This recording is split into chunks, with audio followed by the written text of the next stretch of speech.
Look at this. A billion-watt illusion of light, luxury, and pure chaos. Water dances against a desert sky.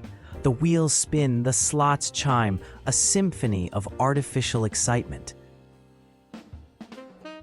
But tear away that glittering facade, and this is the reality. The Mojave Desert, a brutal, silent expanse of rock and dust, a place defined by what it lacks: water.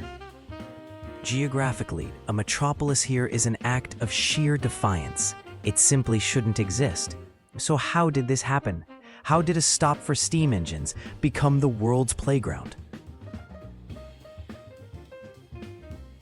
The answer lies with two forces that should have destroyed a city, but instead built one: the ruthless ambition of organized crime and the terrifying, mesmerizing fire of the atomic age. This is the story of the oasis, built by the mob and the bomb. Long before the neon, there was only the map. Trails like the old Spanish Trail carved paths across the desert, connecting distant outposts. And on one of these maps, a name appeared: Las Vegas, the Meadows, a promise of water in the wilderness. That promise was this: a rare, bubbling desert spring. For centuries, it was just an oasis, a life-giving stop for traders and indigenous peoples in a vast, dry land. Everything changed in 1905 with the arrival of steel. The railroad linking Salt Lake City to Los Angeles didn't just pass through. It needed this water for its steam engines. Suddenly, its quiet spring was a vital pit stop on the industrial map. The city was literally auctioned into existence. Overnight, a raw, dusty tent city sprouted from the desert floor. It was the end of the line in every sense. And where you have railroad workers with paychecks and time to kill, an economy follows. Saloons, casinos, and brothels lined the dirt streets of Fremont. This was a town that learned to profit from risk, from vice, from quick money.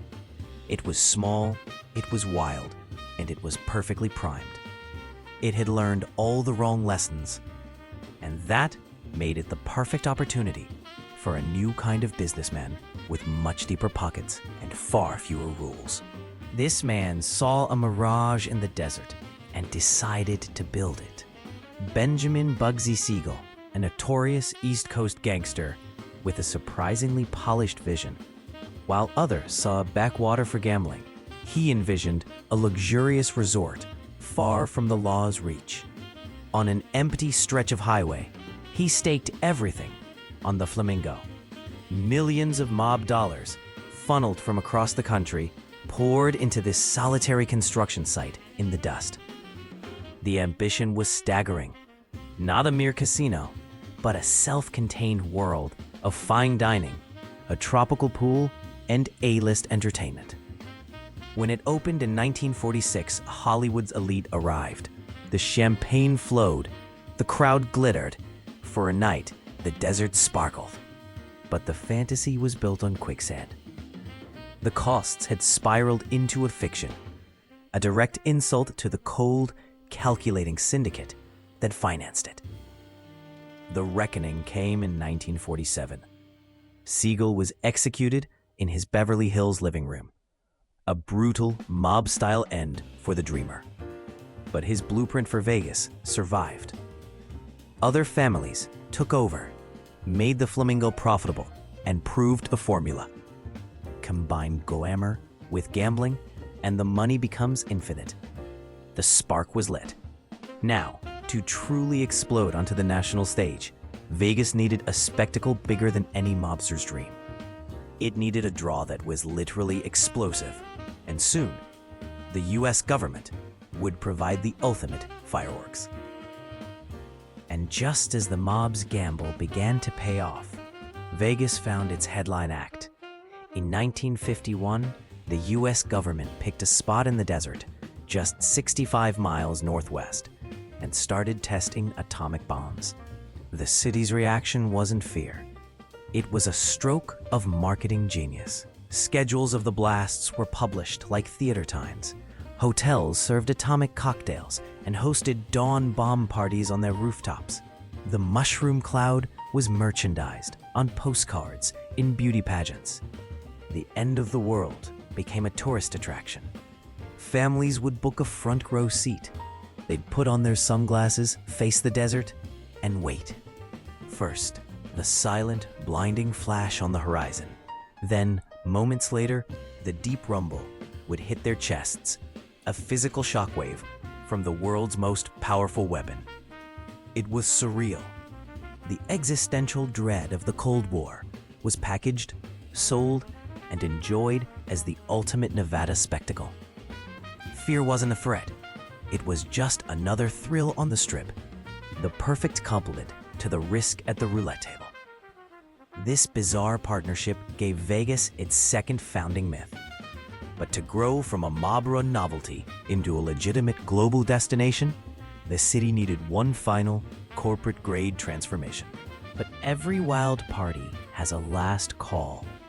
The mob's freewheeling control of Vegas was challenged not by police, but by a reclusive, eccentric billionaire, Howard Hughes. From his penthouse at the Desert Inn, he began buying casinos not as fronts, but as assets. This was the beginning of a corporate takeover. To build the new, the old had to be erased in spectacular fashion. One by one, the iconic mob-era casinos were imploded, reduced to dust in seconds before cheering crowds. In their place rose a new Vegas. No longer just casinos, but colossal-themed empires. Ancient Rome, tropical volcanoes, dancing fountains. The scale was now financed by Wall Street, with cash flows too vast and traceable for the old street gangs. Simultaneously, the other founding force faded. The atomic tests went underground, then stopped entirely in 1992. The desert fell silent. The two engines that built the city were officially retired. But Vegas doesn't hide its origin story. It capitalizes on it. Today, you can stand in a former courthouse at the Mob Museum, and just miles away, visit the Atomic Testing Museum. The city's outlaw DNA, forged in desert heat, mob ambition, and atomic fire, has been polished, packaged, and preserved as its most authentic and ironic attraction, Las Vegas, the ultimate American paradox, a city of impossible scale, rising from a landscape of impossible scarcity, a place where logic was never part of the plan. Its foundation was laid by two forces that should have spelled its end: the ruthless enterprise of organized crime and the terrifying spectacle of the atomic age. One built the temples, the other sold the tickets.